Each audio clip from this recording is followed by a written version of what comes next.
Thank you for joining us for this North Metro TV Local Decision 2016 candidate debate. I'm sitting down with the candidates that are running for Minnesota Senate in District 31, Republican Michelle Benson, Democrat Ricky England. Thank you both for being here today. We appreciate your time. Thank you. Today our debate's going to start with opening statements. After that, we'll go into a question and answer segment. After we get through those questions, the candidates will have an opportunity to ask each other a question if they choose. Then we'll have closing statements at the end. Ricky, you are first up with your opening statement, and you have 1 minute. Okay, thank you for the invitation. My name is Ricky England, and I'm running for the Senate in District 31. I've been a 37-year resident of the community. I've been married for 40 years. I married my high school sweetheart, which I'm very proud of. We've raised our children up here in this district. We moved out here in 1979, and our daughters and my son and daughter went through their school systems up here and graduated, moved on. I presently have 2 grandchildren as well, 2 grandsons, Dominic and Landon. We're very proud to say that we've been in this community for pretty much our entire adult life, and have really enjoyed the pleasures of living up here in this community. I look forward to being able to go down to the state capitol building and try to enhance the abilities and the functions of our government down there. I feel that our government has lost direction in the areas of pretty much common sense. It just doesn't seem to be working down there any longer. I would just like to have the opportunity to fulfill that obligation. Thank you. Thank you for your opening statement. Senator Benson, you're up next with your 1 minute opening statement. Thank you. I'm Michelle Benson, and it is my honor to serve the citizens of Anoka, Sherburne, and Isanti counties. My husband Craig and I have been married for 25 years. We have 3 children, ranging from elementary school to high school to college. We own a small manufacturing company. We live in the heart of Minnesota's economy. We live in the heart of Senate District 31. There's a lot going on this election season, a lot of noise at the presidential level. And I want to thank you for taking the time to learn about local races, the people that you can see in St. Paul, the people you can run into at the grocery store. Your voice in St. Paul matters, and I hope over the course of our time together today that you will learn about me, you will learn to trust me, and you will grant me your vote so that I can serve you in St. Paul. Thank you. Thank you both for your opening statements. We're going to move in now to our question and answer segment. For each question, you'll have 90 seconds to answer, and then the candidates will be offered rebuttal time after we get through both answers. Senator Benson, you're first up with the first question. It's dealing with health care in this question. It's a 3-part question, but you still just get the 90 seconds. All right. In what ways has MNsure been a success? In what ways has MNsure been a failure? And in what ways would you change MNsure? You have 90 seconds. Okay, thank you. Well, I serve on the MNsure Oversight Committee, and there are very few successes to talk about. The one success that many people will bring up is the reduction in our uninsured rate. That was accomplished primarily through medical assistance. Medical assistance is an existing government program.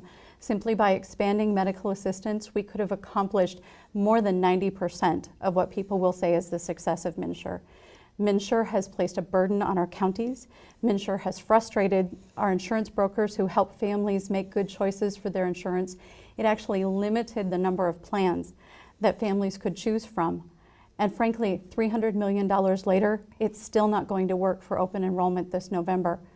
And so what would I do to change it? I have been advocating since 2013 that instead of accommodating the one-size-fits-all federal plan, that we move to a nonprofit model where the MNsure website would be equally accessed through a transparent, accountable nonprofit board so that any plan who wanted to be in could be in, so our public programs could be placed on that platform.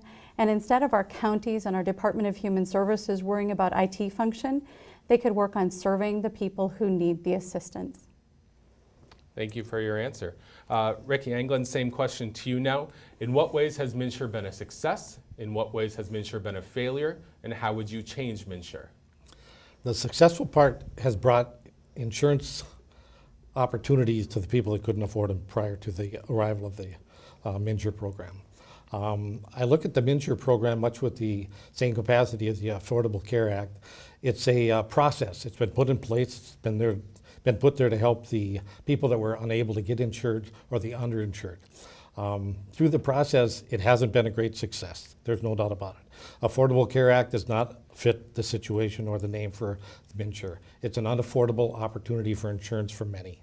I would like the opportunity to create transparency in the procedures, reduce the administrative costs, and create a market out there that would allow the private sector also to embark upon bidding for opportunities for insuring these people that have the insurance. We need to make it affordable and affordable for all. And transparency is the solution to the problem, I believe. Thank you both for your answers. After we're done with every question, you'll be offered rebuttal time if you choose to use it. Senator Benson, you would have 15 seconds here. No, thank you. Okay, and did you need any? I'll pass. Nope. All right. Let's move on to our next question. Looking at the overall state budget. Now, as a legislator, you will be inundated with requests for funding. Please help me fund this project. My organization can do this good work. My city needs this. My county needs that. As you think about that level of inundation that you get as a legislator with all those different requests for funding, and it's also not too often that in the next biennium, that same organization will come back and say, you know what, I actually don't need that money anymore, or give me less this time. How do you balance that with the idea of coming out with a balanced state budget with the revenue that's available? How do you look at that on a whole spectrum and prioritize what gets funding and what wouldn't get funding? How would you prioritize that as a legislator? Ricky, you'll be up first with this question. Okay, thank you for that. The budgeting issue has always been a large and a complicated problem. The process of determining what projects should be funded and what are left out is a difficult answer to arrive at. There's no doubt about it. The ability to look at some of these projects that are out there, they have to be prioritized. I know that in our State Department, we've gone from Minnesota funding their own construction companies to do road projects, and they've taken it out to private contractors. I believe that's been a heck of an expense. It's been a mistake for the philosophy of that. I think we need to review where the projects lie in the priority list and create some kind of a scale to where the monies have to come from. We realize that the money that we pay for taxes now is somewhat higher than the average state. And I believe that Minnesota is paying their fair share of taxes and more. And I think the monies that we do receive, they have the money to do the project. They just need to create a priority list and apply it where it needs to be. Thank you for your answer. Senator Benson, same question. Prioritizing all the requests for funding with a balanced budget need at the end of the session. Of course, and living within your means is always a hard thing to do, but our Constitution says a general and uniform system of public education, public transportation, public safety, those should be priorities.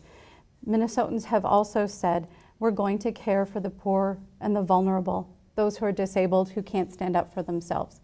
I serve on the Human Services Committee, and watching years and years of layering on of more programs and still not achieving solutions, I looked to a national program put on by the Pew Foundation. It's called Results First. It's also called Return on Taxpayer Investment. I worked for 4 years, finally got some bipartisan support for it. We passed that bill, and I'm now working with the Oversight Committee. We're analyzing projects, running them through a huge database so that we can say, this youth homeless project actually results in people not going to jail and we can save money. Or this workforce project actually costs us more and gets poor results. We should stop funding it. And so right now we're going through the process of ranking our corrections programs, ranking our mental health programs. Our next project is going to be early childhood. Many of the early childhood programs actually impact 2 generations and result in long-term savings. And so there is a way to rank our priorities, and we can do it through thoughtful data analysis. Thank you both for your answers. Opportunity now for rebuttal time. Ricky, you would be first. I'll pass, thank you. Okay, and Michelle, did you need? All right.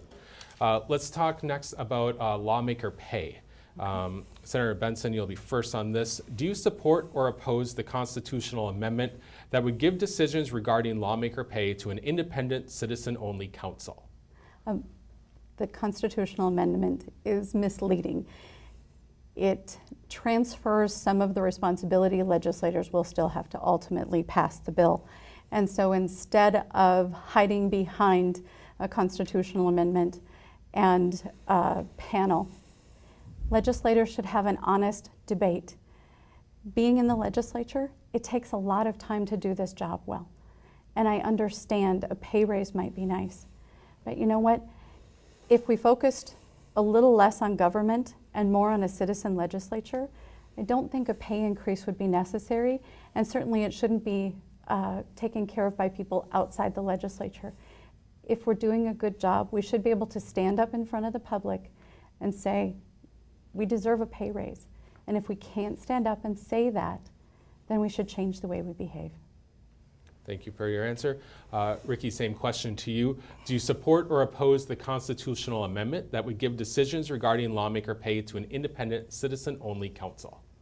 I would support that. And the reason being is I don't believe that anybody in our legislative system in the state of Minnesota should have a right to be responsible for their own increases of pay. I feel that if you've taken the position to be a public servant, the pay rate should be set by your peers, and I believe that the monies that are now presently being paid are sufficient today and going forward. This is not a full-time opportunity of employment, it's a part-time opportunity. And the monies that are paid out presently today, I feel are very sufficient. So I would support that. Thank you. Opportunity for rebuttal time if you choose to use it. No? No, All thank right. you. Next question, dealing with taxes. Ricky Englund, you'll be first on this question. What is one type of change that you would like to see made to the Minnesota tax code?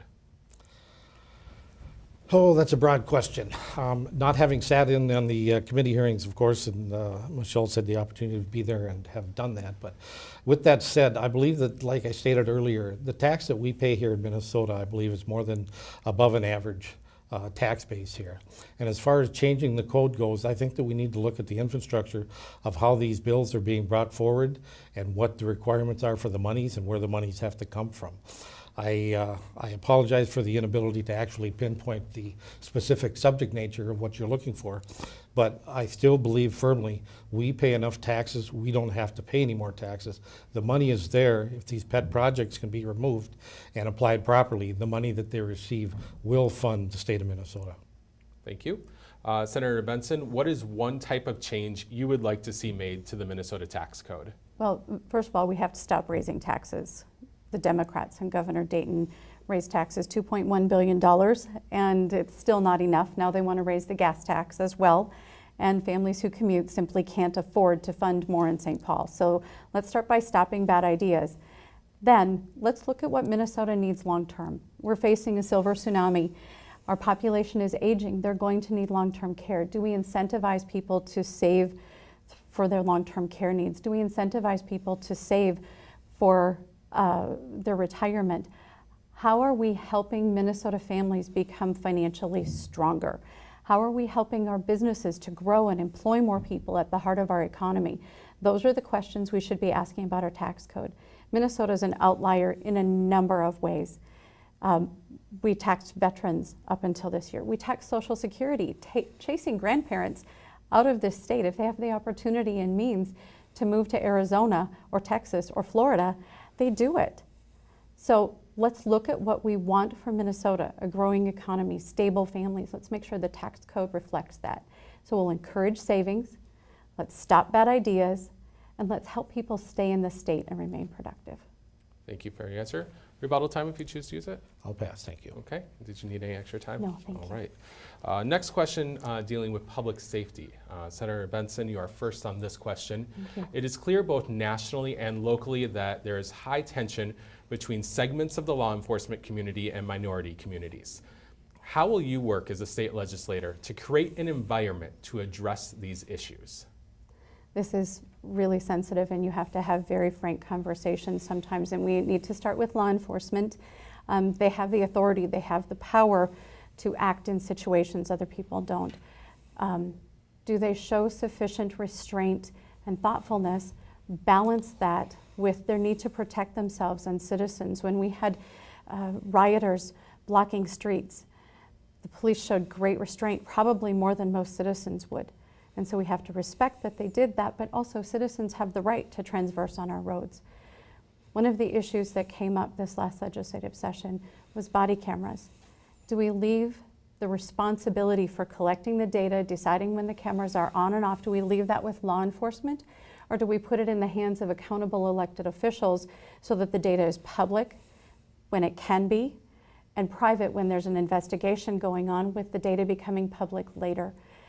These are very difficult questions to answer. If a police officer walks into your home on an emergency call, should their body camera be on or should it be off?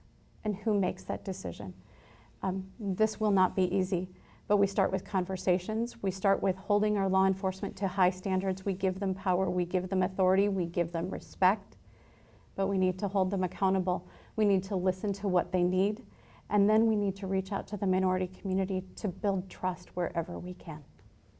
Thank you for your answer. Ricky, same question to you now. It's clear both nationally and locally that tension is high between segments of the law enforcement community and minority communities. How will you, as a state legislator, work to create an environment to address those issues? I believe the law enforcement that we have in place presently is doing a pretty fair job with regards to dealing with the situations at hand. Our world has changed so dramatically in the last 3 to 5 years with regards to racial violence and racial profiling. I believe that we need to do a better job of training our officers, our young officers and cadets coming into the system. Michelle had mentioned the fact about body cameras. Body cameras, I believe, are essential to go forward into the future with the law enforcement industry. I believe that also with body cameras, the visual impact of those should be retained for the law enforcement agencies while they do their discovery of evidence and relationship to the crimes that have been committed. I still feel that we have a very functional law enforcement out there, and I believe that education is one of the key issues, and definitely the racial profiling issue has to be addressed. It has to be more uniform and fairly, as well as the administration of how they address the problems. Thank you. Opportunity for rebuttal time? Thank you. All right, we'll move on then. Next question is about education. Ricky Englund, you'll be first on this question. Do you support increased access to pre-K education in Minnesota? Yes, I do. I believe that our young children coming out of or entering into the education system today are underprepared to enter into the first grade level. I've seen some of their requirements for being a first grader, and it's astonishing and almost scary in the capacity of what they need to know before they enter in there. The early childhood education system and the kindergarten, in my day, it was more of a environment to where you became socialized and you were able to get out and meet people and understand how to operate and function within those units. Today, kindergarten is a learning environment to where they prepare you for the first grade system and so on and so forth. I don't believe that we are doing our kids a justice with the ability to teach them at a lesser age with regards to preparing for first grade. I just don't see a lot of concentration on the lower level education, and I would like to see that benefited immensely. Thank you. Senator Benson, same question to you.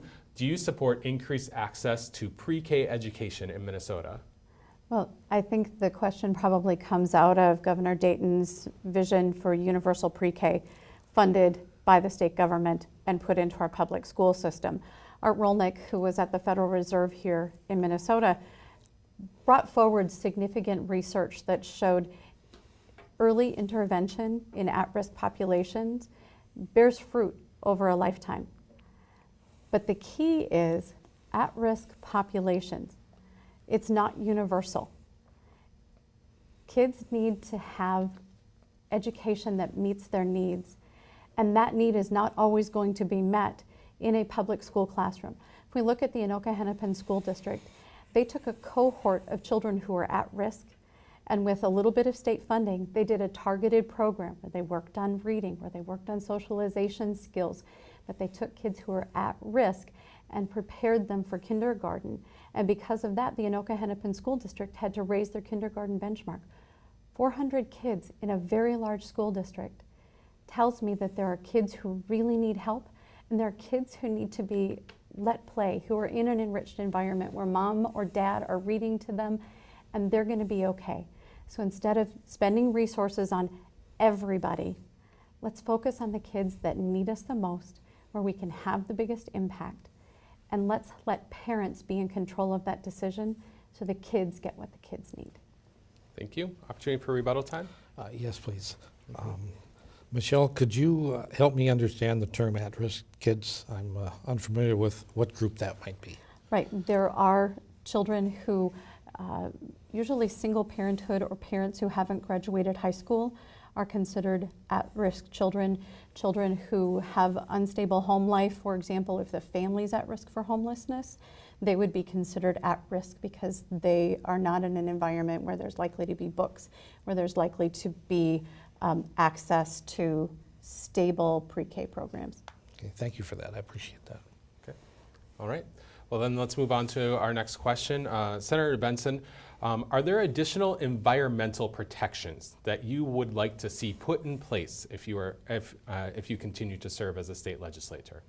Well, interestingly enough, Minnesota sets the bar very, very high on environmental protection. In fact, the Federal Clean Power Plan, which is being suspended by court order because it was done by rule, not by legislation, our Minnesota Pollution Control Agency decided to implement our own Clean Power Plan by rule. They wouldn't put it through the legislature.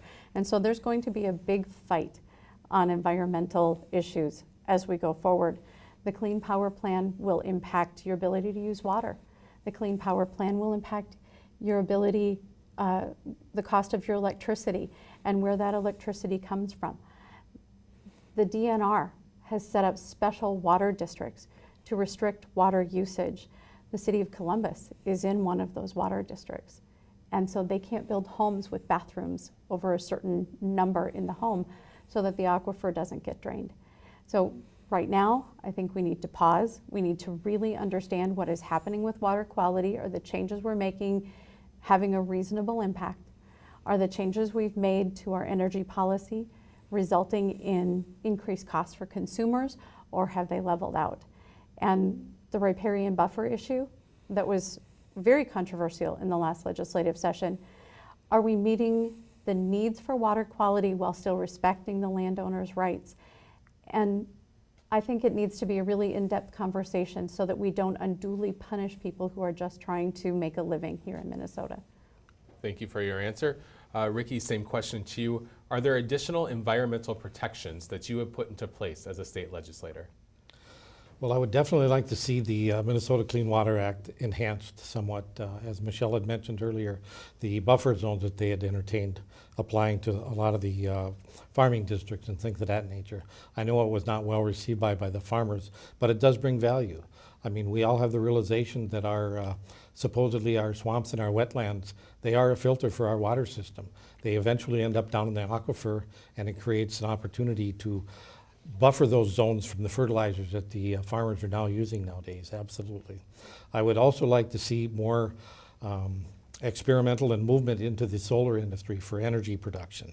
I believe that there's a capability out there that would take away the need for some of these power plants. I know right now the biggest concern right now is maintaining fossil fuels.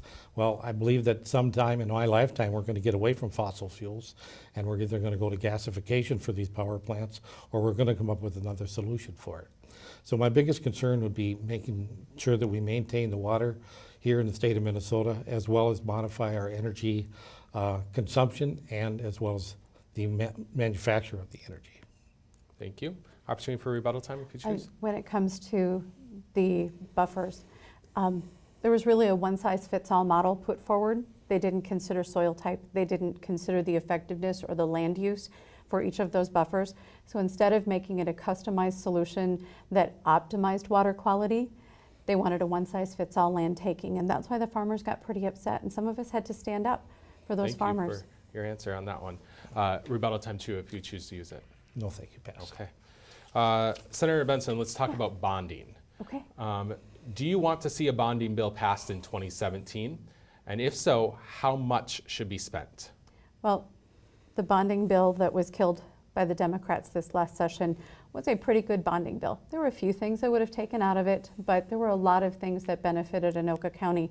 Really solid water treatment supports, bridges, roads, a crossing at Hanson and the railroad tracks just south of the Church of the Epiphany, all in that bonding bill. The bridge in Columbus near Running Aces that actually has chunks of concrete falling off of it in that bonding bill. So I don't know if it should pass in 2017. I know there are some urgent projects in St. Francis and again, the bridge in Columbus that should be dealt with in 2017, but I'm not going to state a number for a 2017 bonding bill because my guess is somebody's going to come back in 2018 and want a bonding bill as well. Okay. Ricky, same question to you. Do you want to see a bonding bill passed in 2017? And if so, how much should be spent?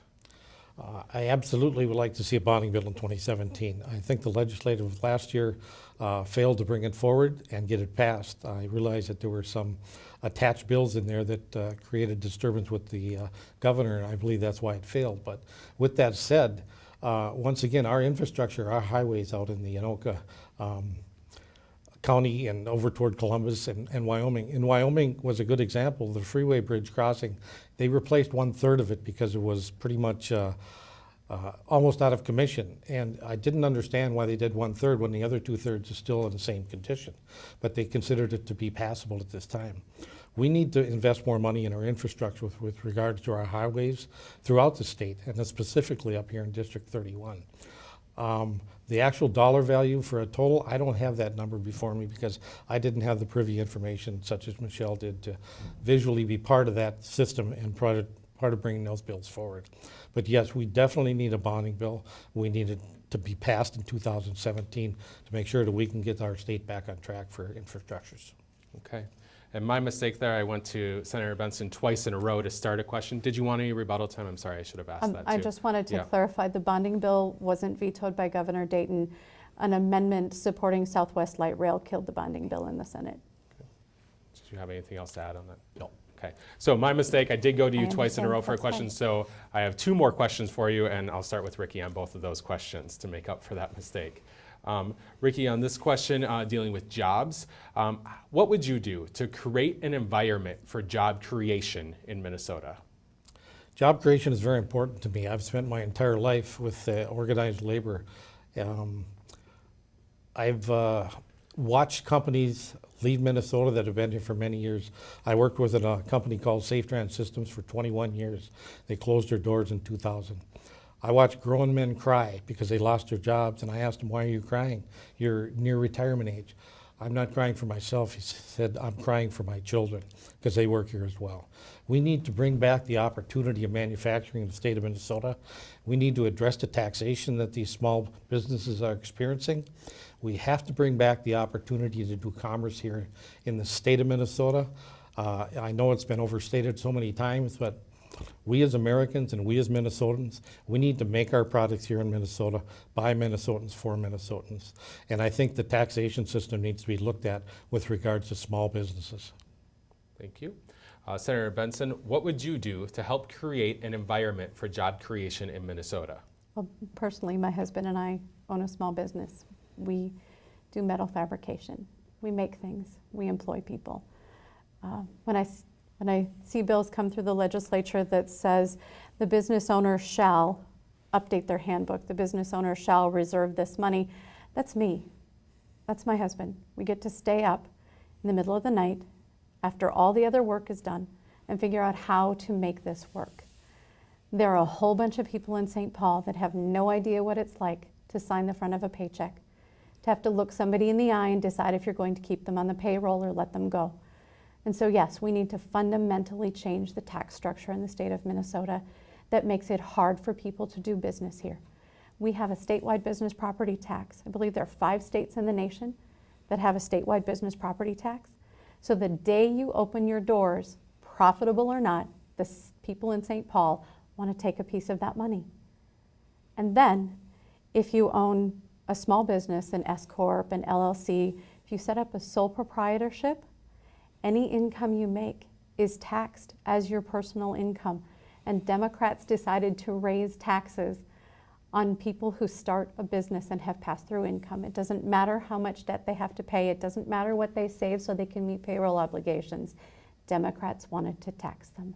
And this needs to change if we're going to make manufacturing and commerce the heart of Minnesota's economy.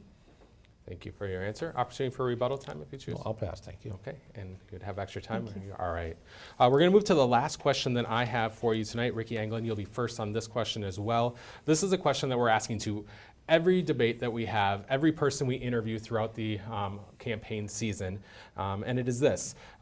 Across America, we are seeing deep divisions between races, between ages, between religions, socioeconomic classes, and political parties.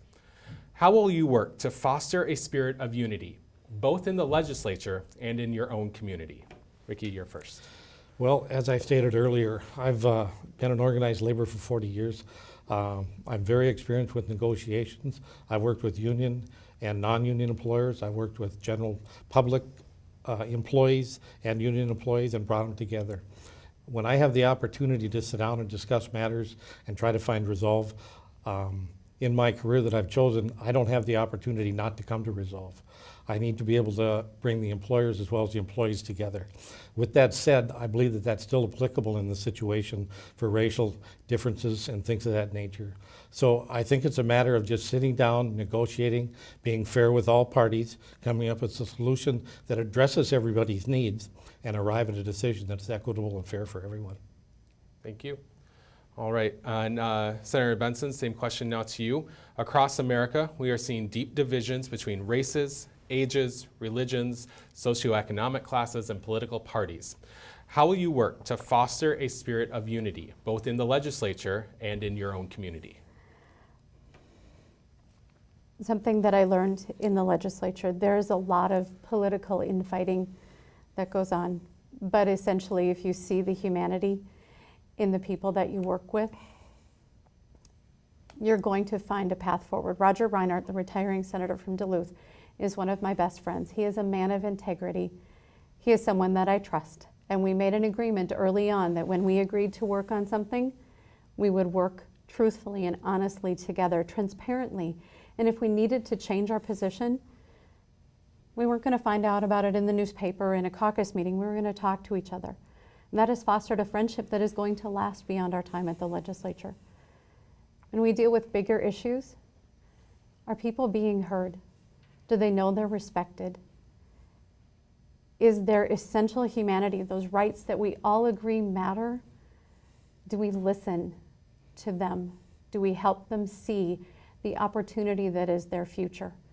Hopelessness breeds anger and fear, and there are a lot of hopeless people right now, and I think that is exacerbating our differences.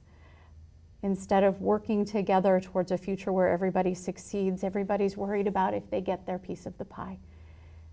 And so I think working on hope and opportunity and bringing everyone along for the conversation is our best path forward. Thank you. Opportunity for rebuttal time if you choose. I'll pass, thank you. No. All right, we're going to move now to an opportunity for you to ask each other one question. Sure. We'll do this always at the end of our debates. Ricky, you'll have the first opportunity to ask Senator Benson a question if you so choose. Sure. Senator Benson, what do you think the single most biggest object was that we didn't get our bonding bill passed at the legislative level this year? It was definitely the light rail amendment. That was a single one issue? It was put on at less than 7 minutes to midnight. And I even made the motion to reconsider the bill so that we could take it out and try to get it passed. But the urban Democrats who want light rail above everything else, instead of having a hearing and moving the bill forward, decided to sneak it in at less than 7 minutes to midnight. It was exceptionally disappointing to everyone who had counted on the things that were in that bonding bill. St. Francis needed grants for their water treatment facility. That was in the bonding bill. The bridge in Columbus that we talked about, MnDOT's going to rebuild it as the same size bridge. We went to them and said, if we get extra money, will you build it for 70-year capacity? That was in that bill. The train crossing at Hanson was in that bill. There was so much in it, and it was all sacrificed at the altar of light rail. Thank you. Did you have any response that you wanted to give? No. Okay. Thank you. Senator Benson, you have an opportunity to ask your opponent a question if you choose. Sure. Sure. And Mr. England, the Democrats in St. Paul built themselves a beautiful office building, voted for pay raises for themselves, gave bonuses to the executives at MNsure, exempted the legislature from MNsure even when an amendment was offered to put legislators in MNsure. How would you work with members of the Democratic Party to reduce the self-dealing? The governor just gave political allies severance packages when they left government willingly. And I think people are frustrated that people in St. Paul are self-dealing. So how would you help the Democratic Party become less self-dealing? That's a difficult response to give you in a short amount of time, but I'm going to be frank and honest with you. I don't fit in the typical Democratic box that they painted me into. I'm running under the DFL flag, and I've had many comments from some of my DFL constituents regarding some of my theories and ideas. I too agree with your philosophy of the amount of money that they've been spending over there and the self-given pay raises, and I'm aware of those severance packages that were doled out. I don't actually have an honest fix for that there, but I know for a fact that I don't believe in it any more than you do. I've talked with many people. Some of these subjects have been brought up at some of my public appearances, and they too are equally as frustrated. So it's not just a Democratic issue there where the frustration lies. Trust me, it's not. It's throughout the entire philosophies or the political parties, be it independent, Republican, or Democratic. Was it the right thing to do? No, I do not believe it was. But with regards to the new Senate building, I believe that was probably something that had to be done. I've been in the old, was it the state building where you used to have your offices? We used to have offices in the Capitol, and the Capitol was closed for a year and it'll be open again. And so we spent $90 million for 1 year of Senate office capacity. Sure. And there will be some senators who will have offices both in the new building and in the Capitol. The Democrats designed it so that there would be offices in both places. Understood. But I was over in the state offices building where some of the representatives had their offices. And realistically, I mean, it's a very antiquated building. It's so outdated. Some of the electrical opportunities for the switches and whatnot were not working. They're incapacitated. I know the water system was in ill repair. The building needed to be replaced, and I believe that the purchase and the building of the new Senate building was needed. And just to be clear, the state office building is where I office now, and it is slated to have systems upgraded. That was already part of the plan, and it will remain in use for the foreseeable future. There were thousands and thousands of empty square feet in government office buildings that the Senate could have moved to temporarily for the year and then moved back to the Capitol as was the original plan. And so with all due respect, I office in the state office building. There are some things that could be upgraded, but it's not going away, and it will remain in use for a long time. Thank you. Is there anything else you want to add? We had a little back and forth, so I just want to make sure to give I you a little appreciate extra that. time if you No, want to. that's fine. Thank you. Okay. Thanks, Tom. All right. Well, we're going to move on now to our closing statements for the evening. Ricky, you'll be first with your closing statement, and you have 1 minute. Okay. Well, thank you for this opportunity this afternoon. As I've shared with you, I'm running for the Senate District 31 seat, and I'm not a career politician by no means. I started my career as an employee in a factory. I was there for 21 years. After 21 years, I sought the opportunity of moving forward and becoming a business representative. Through my skills and my abilities of negotiation, resolving contracts, grievances, and whatnot, I feel that my ability to go down to the state capitol and get resolved is very relevant and very real. I feel that I have the capacity to go forth and do this here. While I was out in the field on our campaign trail, I met many, many people at all of our public functions. Many approached me, independents, Republicans, Democrats, swing voters, all alike. They see my issues that I had. I put up all my issues during our displays at our public events, and they come up to me and they question my dedication to the Democratic Party. And I said, I am a Democrat, but trust me, I do not necessarily fit in their box, and I want your vote. Thank you for your closing statement. Senator Benson, your closing statement. Absolutely. Thank you for spending this time with us. Thank you for your interest in local elections.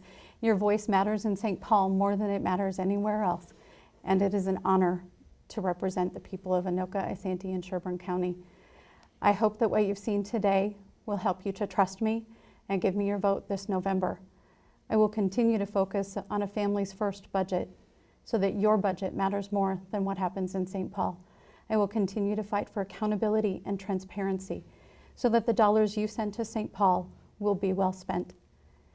You have fundamental rights. I will stand up for those rights. I will be your voice in St. Paul if you trust me and vote for me this November.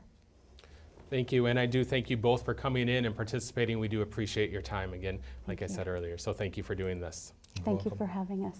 I want to remind you that you can always head to northmetrotv.com for our complete local decision coverage. Everything's there for you. There's a tab right on the homepage where you can find candidate biographies. We also have more debates like this and candidate spotlights as well, all on there for you. You're able to watch those all right there on northmetrotv.com, and we'll follow these races and many more all the way right up to Election Day, where we'll bring you live coverage on election night of your local races, and this is the only place you'll find your local race results on election night, so be sure to tune in. For the candidates, the Republican Michelle Benson, Democrat Ricky Englund. For Minnesota Senate District 31, I've been your moderator, Ben Hale. Thank you for watching.